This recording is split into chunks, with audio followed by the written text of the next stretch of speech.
Hello and welcome to my Yu-Gi-Oh channel. Today we're looking at some new cards coming from Yu-Gi-Oh 7s from chapter 10 of the Luke manga. Since this is in the manga, it will take a little bit of time before it actually translates into the anime and therefore into a physical TCG product. Duel Chair Kiloplant has 0 attack points and the effect gain 300 life points for each chair monster with 0 attack you control. If you include this card, you can gain up to 900 life points, and I don't know if there's going to be any restrictions. Typically there are, so there might be a limitation on you must possess 3 chair monsters to activate the effect, or it might be just one of those ones where you have to send it from the top of the deck to the graveyard, which is an okay effect. Zero Sum Game is a normal spell card with the effect you can activate by shuffling 8 chairs from the graveyard into the deck. Switch the attack of one monster you control with that of one monster your opponent controls. The idea of this card is basically your chair monsters have 0 attack and your opponent's monsters will always have something stronger than that.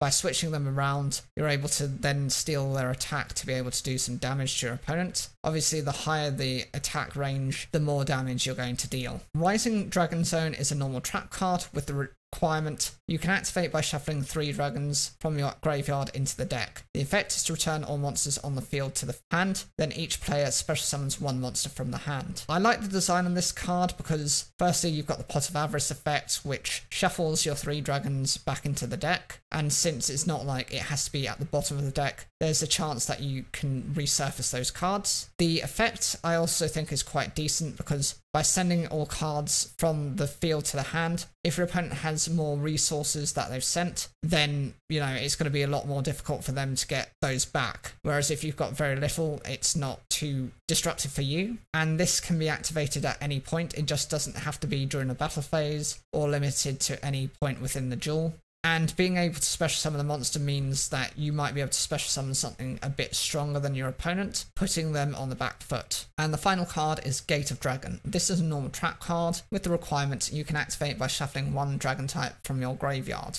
I'm assuming that's going to be back into the deck. It doesn't provide any details of that. The effect is to change 1 monster your opponent controls to attack position, then it must attack if able. This is a very specific version of something like Staunch Defender or Battle Mania. Instead of relying on your opponent just to attack into everything, you're choosing a select monster that your opponent controls. The downside, of course, is if it happens to be in face down defense position, you don't know how strong it's going to be, and then if you force an attack by that monster, it might still take out yours. It doesn't limit your opponent from attacking, it just simply means that one of the monsters they might not want to attack with during that turn for whatever reason has to attack that at that point. I think the cards in this are quite decent. Of all the few that I've actually seen, I'm going to have to say that I do like that Rising Dragon Zone the most because it does have the ability to just return everything to hand and reset the game. I don't think that Zero Sum Game is going to be that powerful or usable until the chair's archetype gets a lot more power to it. I know it's like a sub-archetype and it has been used by Gakuto,